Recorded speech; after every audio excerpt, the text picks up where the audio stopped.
सही है। जनहित इंडिया न्यूज़ संगम पर आज हमारे साथ हैं पॉलिटिक्स के, न्याय के और व्यापार के सभी क्षेत्र के अपने अपने क्षेत्र के ज्ञाता हैं। इनके ज्ञान की कोई सीमा नहीं है। हमारे साथ हैं हाईकोर्ट के वरिष्ठ अधिवक्ता अनुराग उपाध्याय जी, हमारे प्रयागराज के वरिष्ठ बिजनेसमैन हैं, व्यापारी नेता हैं बेबी टंडन जी, और बहुत बड़े प्रयागराज के शिक्षाविद हैं अविनाश सिंह ठाकुर जी। सर, आप सभी का स्वागत हमारे चैनल पे। धन्यवाद। आज चर्चा होगी उत्तर प्रदेश की, वो उत्तर प्रदेश जहाँ पर लोकसभा की 80 सीट्स हैं, जो कई राज्यों के बराबर आता है। एमपी, छत्तीसगढ़ मिला लीजिए, राजस्थान मिला लीजिए, और आपका महाराष्ट्र, कई राज्यों के सीटों के बराबर है। 14 में जब मोदी जी आए थे तो यूपी 70 से अधिक सीटें मिली थी, 19 में 60 से ऊपर सीटें मिली थी। इस बार बीजेपी को उम्मीदें थी कि बीजेपी यूपी से 70 प्लस सीट लेके जाएगी, लेकिन हुआ कुछ उल्टा। इसके पीछे बड़ी वजह, आप लोग यूपी के रहने वाले हैं, आप लोग के हिसाब से इसके पीछे बड़ी वजह कौन कौन सी हैं? सर थोड़ा सा माइक अंकल दीजिए। हाँ सर, आप बताइए, शुरुआत आपसे करते हैं। यूपी में बीजेपी की हार क्या कहें, कम सीटों के आने की बड़ी वजह क्या है? देखिए, सबसे पहले तो हम आपके चैनल को बहुत बहुत धन्यवाद देना चाहता हूँ, और आशा ही नहीं पूर्ण विश्वास है ऐसे ही आपका चैनल तरक्की करता रहेगा। यही हम सब लोगों की शुभकामनाएं हैं आपके साथ, आपके चैनल के साथ। अब आपने जो प्रश्न किया कि क्या वजह है कि यूपी के अंदर जो हमारे माननीय मुख्यमंत्री श्री आदित्यनाथ योगी जी का ये एक नारा था कि 80 में 80 पार, और क्या वजह है कि जो हम आधे से भी कम हो गए, उसका कुछ हमारा अपना सोचना है, हमारा कुछ विचार करना है कि कुछ कारण हैं कि जिसकी वजह से हम बीजेपी के कार्यकर्ता जो लोग हैं, उन लोगों ने जिस तरह से कार्य किया है वो एक तो प्रशंसनीय है, लेकिन जो वजह है, मेन जो जड़ की बातें हैं, वो ये है कि सबसे प्रथम बात तो ये है कि यहाँ पे जो इलाहाबाद जमुना पार की सीट है, मैं उस पर ज़्यादा निर्णय कर रहा हूँ। यहाँ पे जो है, यहाँ भीतरघात बहुत हुआ है। आप प्रयागराज की सीट बता रहे हैं? मैं प्रयागराज यमुना पार, जी जी, ये हमारा इलाहाबाद क्षेत्र है। ये ये हमारा जमुना पार क्षेत्र कहा जाता है। इलाहाबाद क्षेत्र में प्रयागराज में 3 क्षेत्र हैं, जो यमुना पार, गंगा पार, कौशाम्बी। तो मैं ख़ास तौर से इस यमुना पार संसदीय क्षेत्र में रहता हूँ, वहाँ का निवासी हूँ, वहाँ का व्यापारी हूँ। मैं ये बात कहूँगा आपके चैनल के द्वारा कि जिस तरह से भीतरघात हुआ है, वो मेरा ख्याल है कि किसी को आशा ही नहीं रही होगी कि इस तरह का यहाँ के वरिष्ठ नेता लोग भीतरघात करेंगे। दूसरी बात, आप ये कहना चाह रहे हैं कि प्रयागराज में बीजेपी को हराने के लिए बीजेपी के ही नेता जिम्मेदार हैं जी। मैं तो गारंटी के साथ कहता हूं कि इलाहाबाद से प्रयागराज में जो हमारी सीट नीरज त्रिपाठी की, बीजेपी की जो कैंडिडेट की हार हुई है, उसका मेन मुद्दा यही है, मेन कारण यही है कि यहाँ पे भीतरघात हुआ है। तो क्या उन नेताओं के नाम बता सकते हैं? नहीं, हम उसके लिए तो मैं आपसे क्षमा चाहूँगा। तो आपको क्या लगता है कि क्या कारण होगा कि बीजेपी के ही नेता ने बीजेपी के ही सांसद प्रत्याशी को हराने में भूमिका निभाई? उसका कारण क्या था? उसका कारण यह था कि जो हैं हम हैं, जो भी टिकट मिले वो हमारे ही परिवार को मिले। अगर नहीं मिलेगा तो हम भीतर से भीतर घात करेंगे। ये इसका मेन कारण है कि हमको टिकट नहीं मिला, हम किसी दूसरे को मौका नहीं देंगे। हम लेंगे तो हम ही टिकट लेंगे, अदरवाइज़ कोई लड़ेगा, हम उसकी बगावत भीतर से भीतर घात करेंगे। जी। और कोई वजह लगती है? और वजह यह है कि थोड़ा सा मैं सरकार से ये अनुरोध करूंगा, जो बातें हैं उसको भूला जाए, नए सिरे से माननीय मुख्यमंत्री जी नए सिरे से विचार करें। थोड़ा सा मेरा कहने का मकसद ये है कि थोड़ा सा महंगाई को कम करें, रोज़गार को बढ़ावा दें, और थोड़ा सा जो उसको थैंक यू में दिया जाता है अनाज, उस पर भी थोड़ा सा पाबंदी करें, उसका कोई एहसान किसको नहीं है, दिया जाता है? किसी भी समुदाय को दिया जाए। आपने कोई थैंक यू बोला भी? हाँ, मैंने कहा ना कि मैंने थैंक यू दिया तो है, थैंक कि यू में किसे दिया जाता है? जिसको दिया है वो भी जानते हैं, मैं भी जानता हूँ, आप चैनल वाले भी जानते हैं। जनता जानना लेकिन चाह रही है। नहीं, जनता तो बिल्कुल जान रही है कि जिसको दिया जा रहा है वो बिल्कुल ना के बराबर इसको ये ऐसा प्रथा कैसे बंद कह कर। सकते हैं आप? मैं तो देख रहा हूँ, और ज़्यादा बात मुझसे मत कहलाइए, नहीं तो थोड़ा सा मेरे पीछे भी CBI CI सब लग जाएगी, है ना। जी। लेकिन जानकारी हमारी सरकार को है, जी तो मैं यही अनुरोध करूंगा अपनी सरकार से आपके चैनल के द्वारा कि एक तो महंगाई पे, दूसरा जो नौजवान लड़के हैं जो आज से 3 साल पहले से लगे हैं लाइन में, इंटरव्यू दे रहे हैं, मालूम पड़ा पेपर आउट हो गया, उसके भी जिम्मेदार हमारी सरकार नहीं है, लेकिन हमारे ही कुछ लोग होंगे जिन्होंने इस तरह की गंदी हरकत करी है। उस पर भी मैं माननीय मुख्यमंत्री जी से अनुरोध करूंगा कि उस पर भी वो सख्त से सख्त कार्रवाई करें। डरने की कोई बात नहीं है, जनता आज भी उनके साथ थी, है, आगे भी रहेगी। जी जी ये जी। यानी कि आपके अनुसार बीजेपी की यूपी में जो सीटें कम आई उसकी बड़ी वजह है भीतरघात, उसके बाद है महंगाई, उसके बाद है बेरोजगारी, उसके बाद है पेपर लीक। ये 3-4 पॉइंट्स आपने बताए हैं बीजेपी के लिए। बिल्कुल बिल्कुल बिल्कुल। लेकिन अखिलेश यादव की जो सीटें इतनी बढ़ी, उन्हीं अखिलेश यादव को, उन्हीं समाजवादी पार्टी को जनता ने 14 में नकार दिया, 19 में नकार दिया, 2 लोकसभा चुनाव में नकारा और 2 विधानसभा चुनाव में नकारा। इन्हीं यही जनता थी, कि और तक बाहर से आई नहीं थी, यूपी की पब्लिक थी। लेकिन ऐसा क्या करिश्माई कार्य किया माननीय अखिलेश यादव जी ने, जो जनता ने उन पर इतना भरोसा कर लिया? नहीं, देखिए, भरोसा नहीं किया, वो एक ऐसा कॉम्बिनेशन बैठ गया है, उसकी वजह से उनको ये सीट जम कर गई। वो इस लायक नहीं है, माफ़ करिएगा, वो इस लायक नहीं है कि उनको सीट इतनी मिलनी चाहिए। अरे पढ़े लिखे हैं, युवा हैं। वो सब पढ़े लिखे जितने हैं वो आपको भी मालूम है, मुझको भी मालूम है, और जनता को भी मालूम है। लेकिन जो दोनों का कॉम्बिनेशन हो गया है वो थोड़ा सा हम बीजेपी वालों के लिए नुकसानदेह हो गया, और उधर से वोट ज़्यादा गिरा और हमारे उधर के लोग थोड़ा सा निकले कम, क्योंकि हम आप बिल्कुल कॉन्फिडेंस थे, अरे हम तो जीत लिया, तो ऐसा नहीं है। अच्छा, आप ये कहना चाह रहे हैं कि बीजेपी के जो वोटर्स थे इस गर्मी के महीने में निकले नहीं, वोट प्रतिशत कम पड़ा। हाँ, और जो उधर के वोट थे समाजवादी सपोर्टर जो वोट थे वो ज़्यादा पड़े, इसलिए वोट भी कम हुआ और मुद्दे अधिक हैं, और वोट भी अपने बीजेपी के लोगों ने कम डाला।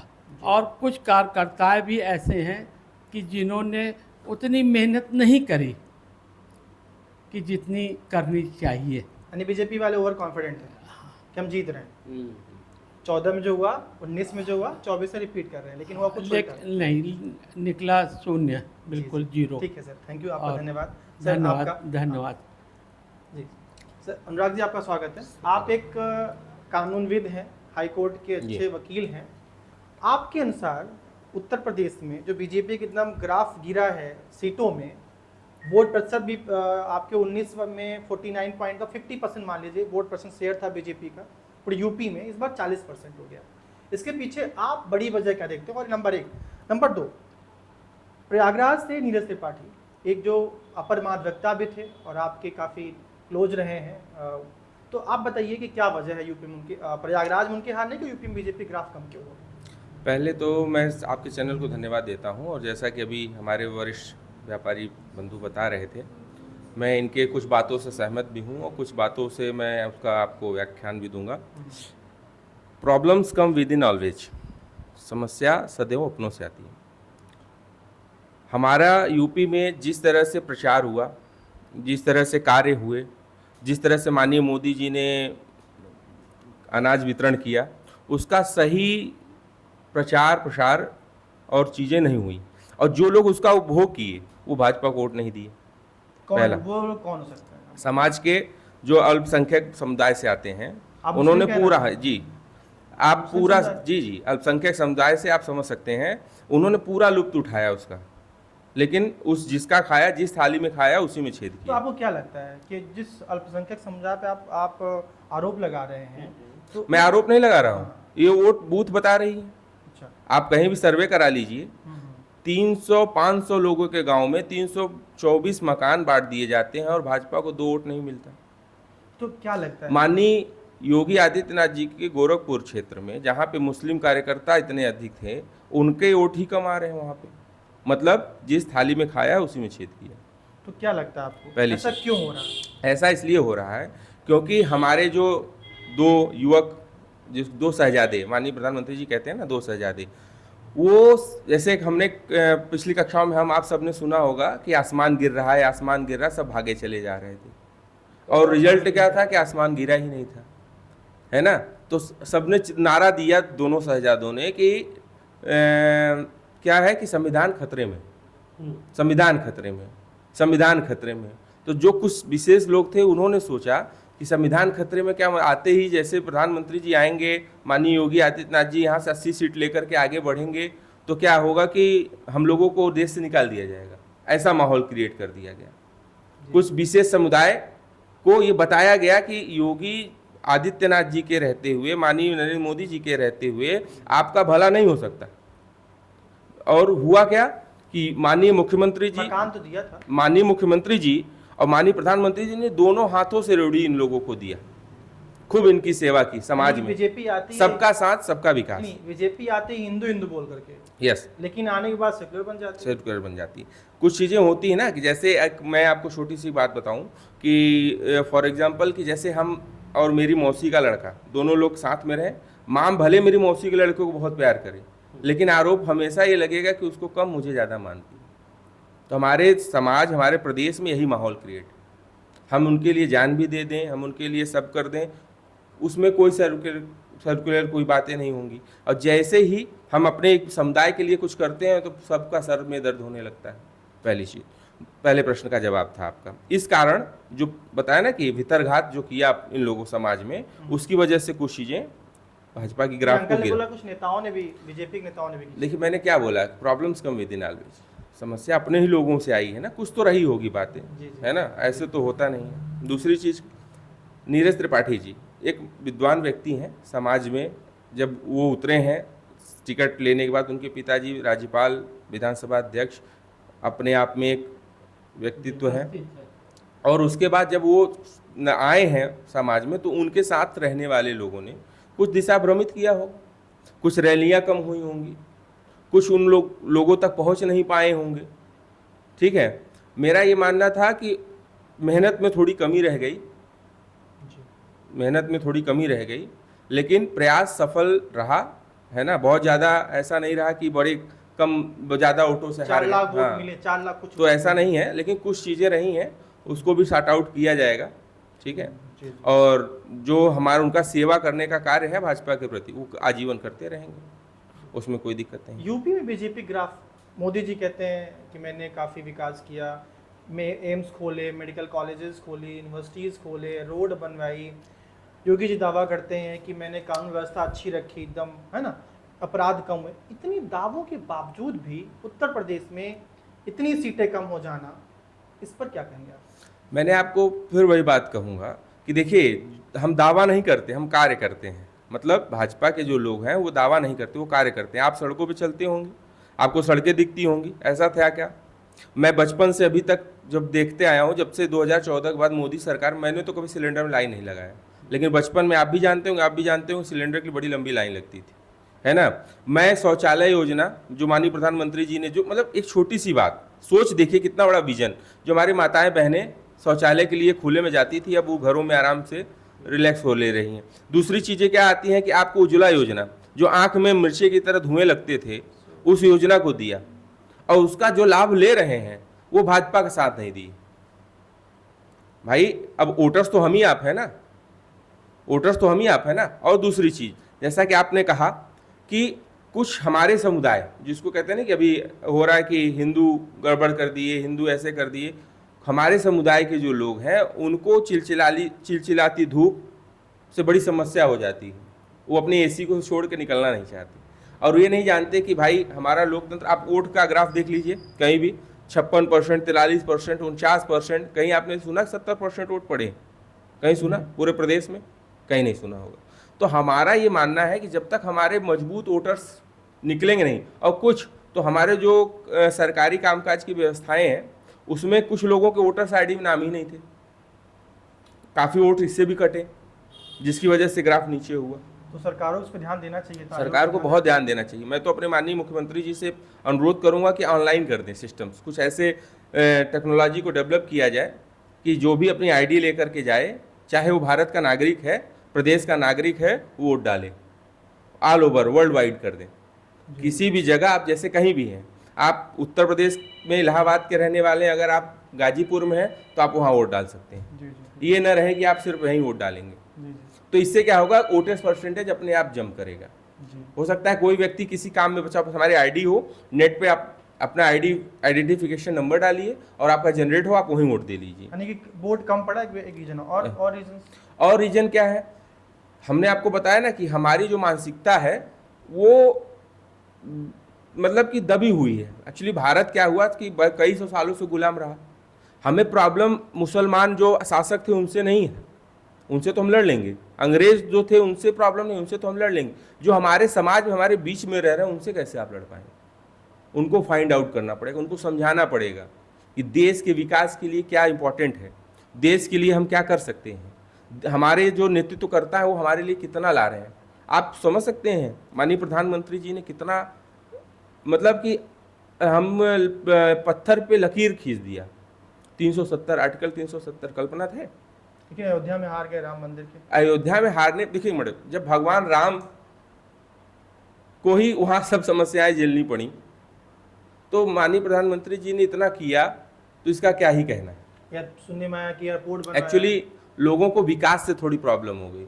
अब भाई देखिए सीधी सी बात है, आज हमारे समाज में ये एक मैसेज देने की जरूरत है कि सब चाहते हैं चंद्रशेखर आज़ाद, भगत सिंह पैदा हों, लेकिन हमारे घर से नहीं, पड़ोसी के घर से, क्योंकि वो जब पैदा होंगे तो उन्हें बलिदान देना है। सब चाहते हैं हाईवेज बने, 4 लेन बने, रिंग रोड बने, लेकिन हमारा घर न जाए, हमारी कॉलोनी न टूटे, तो कैसे बनेगा भाई? जिन लोगों की ज़मीनें अयोध्या में ली गई उनको अच्छा मुआवजा दिया गया गवर्नमेंट की तरफ से, तब भी वोट नहीं होंगे। वो उसकी पीड़ा भी कुछ रही, कुछ भ्रामक प्रचार भी रहे, और कुछ हमारे जो भाजपा के वोटर्स थे वो निकल के वोटिंग नहीं किए। ये 3 मेन फैक्टर था। और कुछ होता है ना कि जो हमारे केंद्रीय नेतृत्व के लोग हैं वो उत्तर प्रदेश में माननीय योगी आदित्यनाथ जी के क्रियाकलापों में हस्तक्षेप करने लगे। अच्छा, केंद्र जो बीजेपी केंद्रीय हाँ, कार्यालय है, हाँ, उसने वहाँ के हस्तक्षेप कुछ लोग किया? जैसे एक्चुअली क्या होता है कि हम जिसके साथ रहते हैं उसके हाव भाव, उसके विचार, उसके कार्यशैली, उसके बारे में हम ही समझ पाते हैं, आप नहीं समझ पाएंगे। तो जो केंद्र के लोग दूर बैठे रहते हैं, उत्तर प्रदेश के बारे में माननीय योगी आदित्यनाथ जी से अच्छा कोई नहीं समझ पाएगा। जी तो हमारा व्यक्तिगत ये ओपिनियन था जी जी। और है कि माननीय योगी आदित्यनाथ जी को और यहाँ के प्रदेश अध्यक्ष, यहाँ के लोगों को स्वतंत्र करना चाहिए कि आप यहाँ के लोगों को अपने हिसाब से टिकट यानी दीजिए। बीजेपी की जो राज्य इकाई है वो टिकट वितरण में उसका बहुत हाथ नहीं था, नहीं, उसकी इच्छा नहीं चल कुछ पाई। चीजें ऐसी रही कि जैसे उन्होंने बताया कि ये प्रत्याशी की छवि नहीं अच्छी, फिर भी उनको दिया गया टिकट, ये भी हार का रीजन रहा। इनकम्बेंसी भी थी। आपको पता होना चाहिए कि कुछ, देखिए, छवि राजनीति में बहुत मायने रखती है। आज अगर आपकी एक छवि, माननीय प्रधानमंत्री जी का परिवार मोदी परिवार, क्यों? क्योंकि उनकी छवि है। हमको लगता है हम लोगों के कि हम ऐसे गार्जियन के नेतृत्व में जी रहे हैं कि जो एक सशक्त देश को चला रहे हैं। जी जी। ठीक है, तो अब यहाँ पे माननीय योगी आदित्यनाथ जी ऐसे हैं, लेकिन जब जो नेता, जो सांसद, जो विधायक हमारी छवि अच्छा लेकर के रिप्रेजेंट नहीं करेगा, वो कैसे आप समाज का विकास कर पाएंगे? हम लोग चित्रकूट गए थे। चित्रकूट जो वहाँ जनता थी, कुछ जो ब्राह्मण बाहुल्य इलाका, चित्रकूट आपका आई थिंक ब्राह्मण बाहुल्य है। ब्राह्मण, हाँ, ठाकुर, सभी लोग हैं नहीं वहाँ हमने मेन जो अधिक पॉपुलेशन वो ब्राह्मणों की और पटेलों की, दो ही की है पे। जी, जो वहाँ सर्वे है।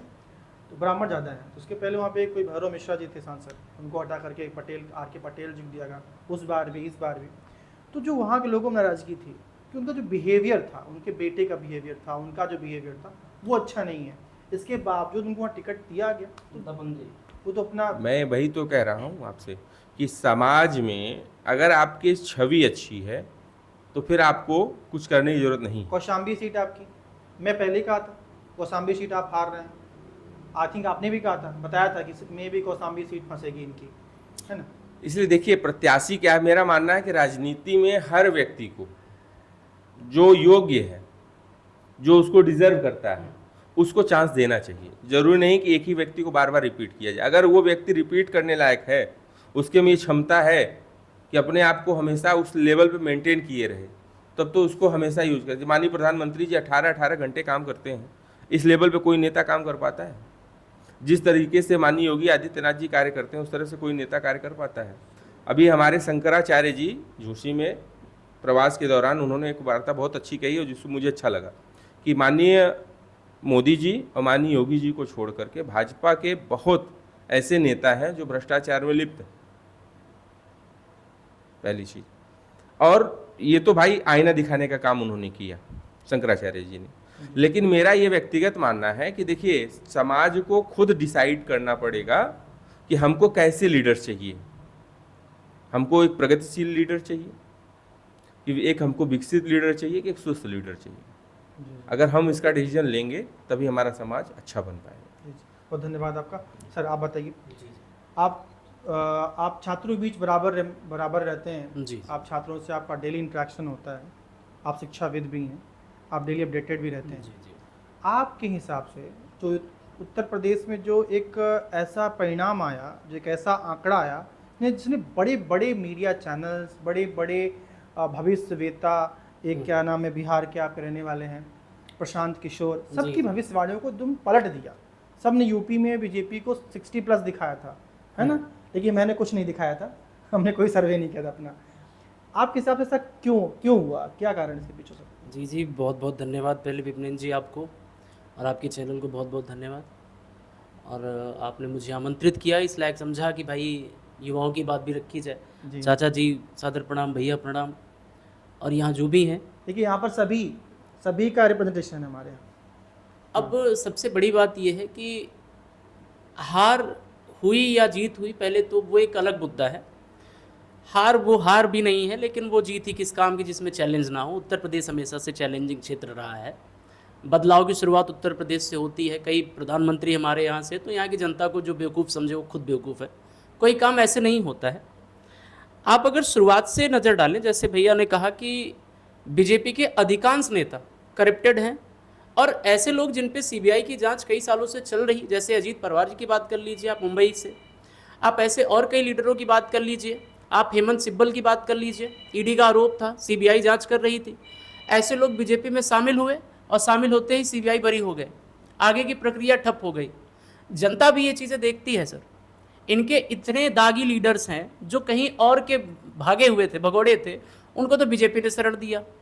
अब जब वो सब बीजेपी में हैं तो बाकी जनता क्या करे भाई? आप ऐसे देखिए, कोई खेल मंत्री थे, उन पर लगा आरोप, रेपिस्ट का आरोप लगा। ये हुआ कि भाई रूम में बुला रहे थे हमें आगे बढ़ाने के लिए, प्रोत्साहित करने के लिए। आप रूम में बुलाकर प्रोत्साहित करेंगे? लड़कियां धरना प्रदर्शन कर रही हैं, आप पुलिस भिजवा के मरवा रहे हैं। आप उत्तर प्रदेश की अगर व्यक्तिगत तौर पे बात करें तो उत्तर प्रदेश में भी ऐसे कई लीडर हुए जिन्होंने अपने मन बहुरत तरीके से काम किया सर। ना योगी जी की सुनी, ना तो बीजेपी पार्टी की सुनी। जो विधायक हो गए सो हो गए। अब जैसे चाचा जी ने कहा कि अपने ही दगा देते हैं, हमें तो ये सुनने में मिला कि देखिए, मैं किसी पार्टी व्यक्तिगत तौर पे नहीं हूँ, मैं किसी पार्टी का सदस्य हूँ भी नहीं, मैं बस अपने युवाओं की बात रखूँगा, अपनी बात रखूँगा, जो मैं सोचता हूँ, जो मुझे लगा। यहाँ पे जो त्रिपाठी जी लड़े, त्रिपाठी जी के चुनाव के व्यक्तिगत तौर पे जहाँ तक मुझे लगता है कि हमारे यहाँ के जो महापौर बने गणेश केसरवानी जी, प्रयागराज की बात कर रहे हैं, प्रयागराज की, मैं पहले यहीं से बात करता हूँ, यहाँ का हूँ, यहाँ ज़्यादा जानूँगा, कि हमारे बीजेपी के अध्यक्ष रहे इलाहाबाद के, और हमारे यहाँ की महापौर हैं हमारे श्री नंदी जी हैं, कैबिनेट मंत्री भी रहे, मिनिस्टर भी हैं, और बीजेपी के अच्छे लीडर भी हैं। अब बीजेपी के क्या कहूँ, वो तो कभी इधर कभी उधर चला वाले हैं, वो तो भाई सबको पता ही है, उसमें बोलना कुछ नहीं है।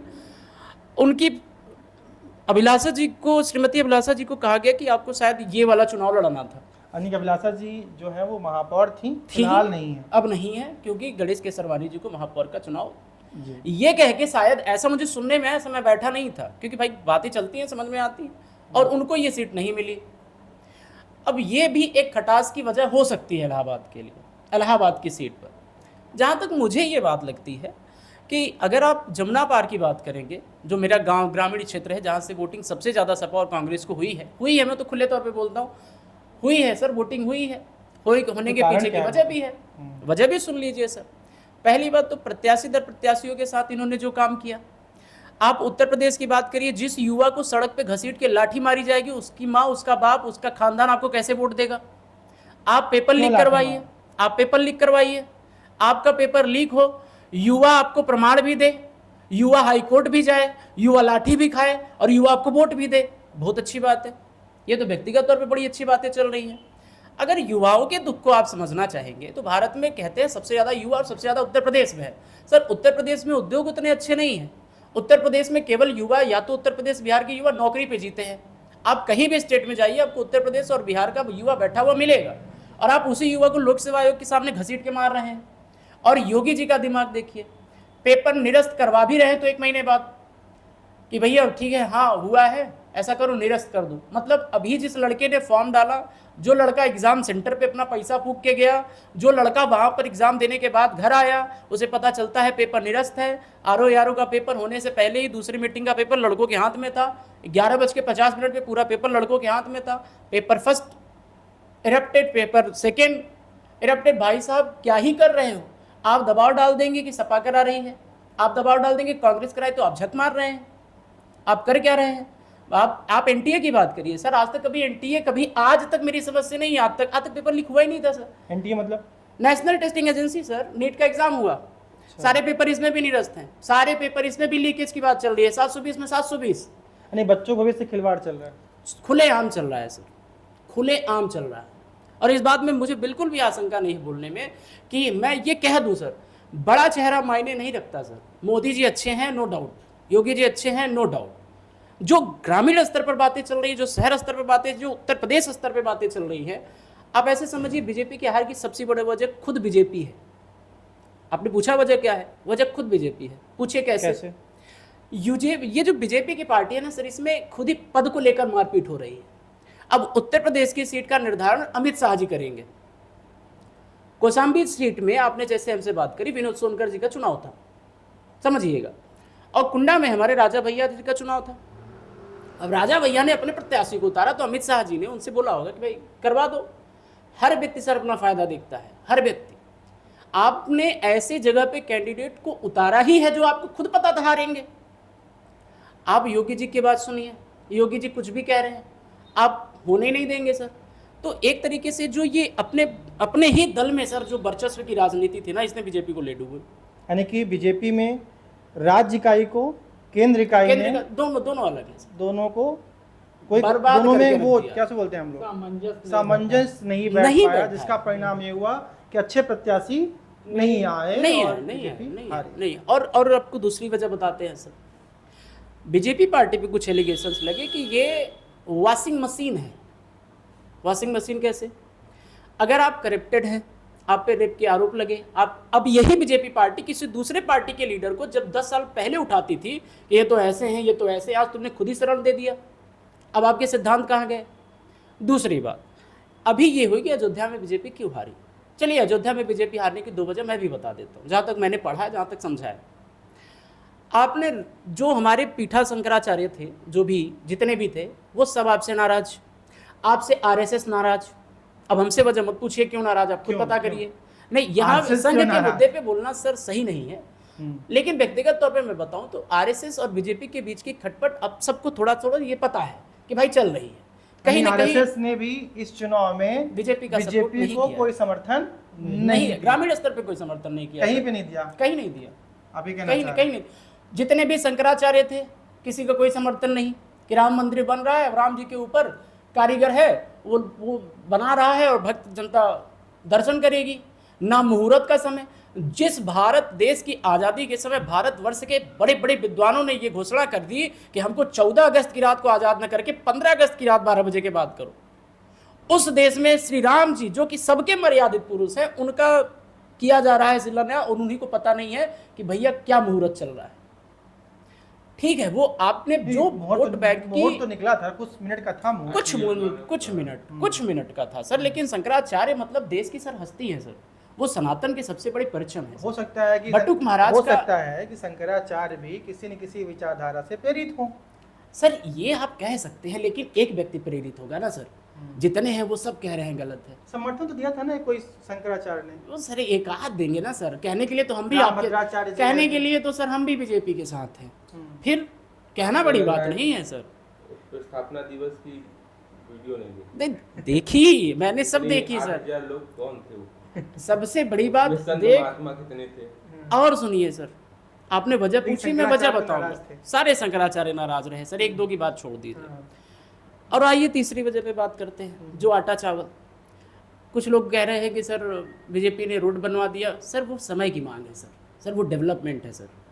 और सब आज लोग आज चले अब आज सब लोटा लेके नहीं जाएंगे सर, ये फिर 10 सालों का आगे डेवलपमेंट है, हाँ। ये 10 सालों का डेवलपमेंट है सर। हाँ। बीजेपी नहीं होती, कोई और पार्टी होती, तब भी शायद ये होता, क्योंकि ये वर्ल्ड, ये दुनिया की डिमांड है सर। भारत अपने हिसाब से नहीं चलता सर, आज फास्टेस्ट ग्रोइंग नेशन नहीं है, ये 2010 में भी फास्टेस्ट ग्रोइंग नेशन था। हमारे देश में मोबाइल फ़ोन लाना, टेलीफोन, ये सबसे पहले से है सर। आप इनको गिना कर प्रचार का वोट ले रहे हैं, तो आप ये खुद सोचिए कि वही दे सकता है जिसने कहीं ना फिर कहीं, क्या गिना के वोट ले? बस वही। अब आप सही मुद्दे पर हैं, मैं ये नहीं कहूँगा बीजेपी ने अच्छे काम नहीं किए। अंतर्राष्ट्रीय तौर पे बीजेपी की जो नीतियाँ रही सर, आज तक न कोई बना पाया है, न कोई बना पाएगा। और आइए आंतरिक तौर पर बीजेपी की जो नीतियाँ रही सर, देश को जोड़ने के लिए, भले ही बीजेपी को एक धार्मिक पार्टी के तौर पर देखा जाता है, लेकिन ये सिर्फ मूर्खता है सर। बीजेपी ने धार्मिक तौर पर हिंदुओं से ज़्यादा मुस्लिमों का किया है सर, क्योंकि वो अल्पसंख्यक है। रही कुछ बातें हमारी भी समझ में आई कि बीजेपी ये कह रही है कि सर हिंदुओं को मुस्लिमों से खतरा है, मुस्लिमों की आबादी बढ़ रही है, तो चलिए ठीक है, थोड़े आंकड़े भी देख लीजिए। 14.2% की आबादी मुस्लिमों की, 82 समथिंग में आप हैं, आपको क्या नहीं, दिक्कत है? 14 का 20-22 के आसपास। नहीं सर, अभी का देखिए आप, माइनॉरिटीज़ में मुस्लिम की आबादी सिर्फ 14% है। हम्म। अब आइए जम्मू कश्मीर में 370, बहुत न्यायिक फैसला सर, बहुत अच्छा, ये बीजेपी के सिवा कोई कर भी नहीं अभी वहाँ सकता। पे एक हमला भी तो हुआ ना कि जम्मू कश्मीर में वैष्णो देवी मंदिर पे श्रद्धालुओं पे हुआ। अब आप ये समझिए सर, अगर अच्छाई आपकी है तो पेपर लीक की बुराई भी आपको लेनी चाहिए सर। अगर आपने राशन दिया है तो जो व्यक्ति का घर टूटा, चाहे वो अयोध्या में टूटा, चाहे वो प्रयागराज में भी कई लोगों के घर टूटे, ये भी एक वजह रही चुनाव में वोट न देने की। अच्छा हाँ, ये भी सुनने में आया है कि वजह है प्रयागराज सर। संगम एरिया में कॉरिडोर बन रहा है, और जो परेड इलाके में जो लोग रहते हैं, दारागंज लोग, जिनका घर टूट रहा नहीं है, दिए सर, ये सब नहीं दिए जो टूटे हैं। आप या व्यक्तिगत आपका तौर पे जाके जो पूछिए। पूरा कीटगंज, मुट्ठीगंज जो इलाका है, विकास कहाँ पे करेंगे आप? अब वही बात मैं कह रहा ना कि आपने जब इतना कुछ दिमाग लगाया कि राम मंदिर का चलो चलो निर्माण करवा दो, चलो चलो मंदिर बनवा दो, तो ये भी करवा लेते कि चुनाव के बाद कराते। अच्छे काम के कुछ साइड इफेक्ट भी आ रहे हैं। ये वही है, ये वही है, कोई दिक्कत नहीं है। 37/32 वही है। बहुत बहुत अच्छा काम करना भी नुकसानदेह है। वो तो है ही है, जो पिता अपने पुत्रों के ऊपर डिसिप्लिन का अनुशासन करेगा तो उसके वो- पिता तो बुरे होंगे। सही बात है। लेकिन उसमें इसके भविष्य लिए अब तो बाद में पता बीजेपी चलेगा। को ये चाहिए, हाँ। जहाँ तक मुझे पता है, जहाँ तक लगता है, इसके लिए बीजेपी को ये चाहिए कि पहले वो जनता को समझाए कि सर ऐसा हो रहा है, आपके मुआवजे आपको मिल जाएंगे। कई लोग सर परेशान थे मेरे मोहल्ले में, मैं कीटगंज में रहता हूँ सर, कई लोग तो परेशान, भैया टूटा था है, घरे पैसा नहीं तोड़ा, बुलडोजर लाग चला दे रहे, अंदर तक का कमरा टूट जा रहा है। आपने जो भी स्थितियां बनी, आपको संभालना चाहिए था, आपको ग्राउंड लेवल पर चीज़ों को बात करना चाहिए था। योगी जी की व्यक्तिगत तौर पर मैं तारीफ करना चाहूँगा इस बात को लेकर कि योगी जी ने जिस तरीके से गुंडा राज्य को ख़त्म किया, अब गुंडा राज तो ख़त्म हो गया सर, फिर भी हार रहे हैं। अभी भी आप देखिए कि जिस तरीके से अभी बाहुबलियों की हत्या हुई, मर्डर हुआ, सफाई हुई, जो भी आप जिन शब्दों से आप उनको कहिए, लेकिन कहीं ना कहीं ये सब असंवैधानिक रहा, इसका भी आरोप पब्लिक लगाती है। मुंह पे नहीं बोलेगी, जो रहे वो मैं बोलूँगा सर। अब मेरा ये कहना है सर, इस बार फायदा भी तो हुआ ना? फायदा हुआ ना सर, हार गए। नहीं, इसके पहले तो हुआ था, अभी अभी अभी विधानसभा में फायदा सर, हुआ, इसका भी फायदा अब ये मिल रहा है ना सर, और भी फायदे हैं अभी।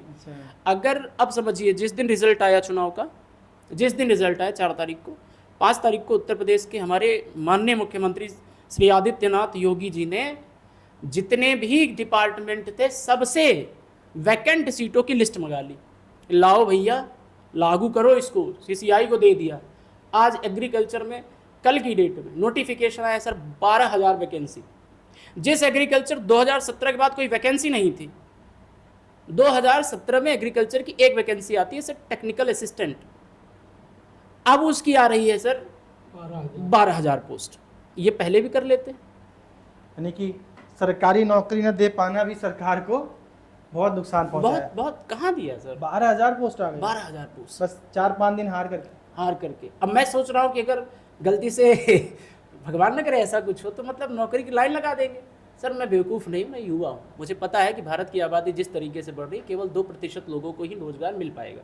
गवर्नमेंट जॉब का सपना सर अभी ये पहले का 2016 के पहले 2% था, 2018 इकोनॉमिक ग्रोथ के बाद ये परसेंटेज 1.86 हुआ है और अब भारत में रोजगार केवल 1.52% लोगों को मिलेगा आबादी के हिसाब से। आबादी के हिसाब से। लेकिन हमारी अभी करंट की जो गवर्नमेंट है सर, ये 1 पॉइंट छोड़ दीजिए सर, ये 0.92% की वैकेंसी को दे पाए, जबकि वैकेंसी अभी दावा कर रहे हैं रिक्वायरमेंट योगी जी की नहीं, हमने 6.5 लाख नौकरियां दी अपने कार्यकाल में। अधीन है सर, मुंह पे लिख के कागज पे लपेट के दी है। निरस्त तो खेल रहे हैं पिछले 4 साल से, नौकरी कहाँ से देंगे। जी बाकी पीसीएस आईएएस का सोचिए। हाँ, पीसीएस आईएएस सर बड़े एग्जाम है और ऐसा नहीं है कि पीसीएस पे आरोप नहीं लगा। आप उत्तर प्रदेश लोक सेवा आयोग की बात करेंगे, उनके अध्यक्ष के ऊपर खुद करप्शन के केस चले हैं सर। अच्छा, आप ये कहना है ओवरऑल कि पेपर लीक, हाँ, युवाओं का कहीं ना कहीं साथ सर। यानी आपका आप अकॉर्डिंग बस यूपी में बीजेपी की सीटों कम होने के पीछे सिर्फ और सिर्फ एक रीजन आप बता रहे हैं, जी। युवाओं की नाराजगी। बस, नाराजगी चाहे वो पेपर लीक्स हो या नौकरियां ना मिलने ना और मिलने बीजेपी पार्टी के आपसी मनमुटाव ये प्रमुख रीजन है सर। मन मुटाव भी है आपस में बहुत नेताओं का। तगड़ा वाला कि सर। तुम शेर हम सवा शेर, वो चल रहा था। योगी जी लिस्ट दे रहे, ये लाइए, अमित शाह जी इधर से यार ये बेकार है, ये वाला करो। एक अंतिम कमेंट लेते हैं आप लोगों का। लीजिए लीजिए। जी अंकल, आपका अभी खबर आ रही है कि कई दिन से मामला चल भी रहा है कि नीट आपका एनटीए कराता है, मेडिकल टेस्ट है, 2024 का पेपर लीक हुआ है, धांधली हुई है। अभी 5-4 तारीख उसका रिजल्ट आया है, तो काफ़ी लोग बच्चे 720 हाँ बहुत सारे 720 बच्चों के में आए हैं। है ना, काफ़ी बच्चों का आया है, तो इतिहास हो गया है। इस पर आप क्या कहेंगे और सरकार से क्या कहना चाहेंगे, मोदी जी से क्या कहना चाहेंगे आप? मैं इसके बारे में ज़्यादा तो नहीं कह सकता, लेकिन इतना ज़रूर कहूँगा कि जिस तरह से इस सिलेक्शन में या इंटरव्यू में, एग्जाम में जिस तरह का भ्रष्टाचार